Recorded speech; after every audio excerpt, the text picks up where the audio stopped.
You ask Tiger to solve. This deals with linear equations with one unknown. The final result is x equals -7/2.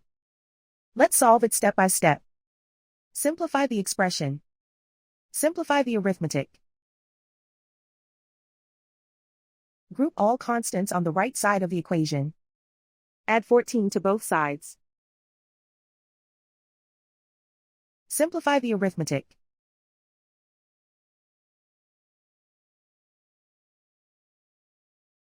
Isolate the x. Divide both sides by -4. Cancel out the negatives. Simplify the fraction. Move the negative sign from the denominator to the numerator. Find the greatest common factor of the numerator and denominator. Factor out and cancel the greatest common factor.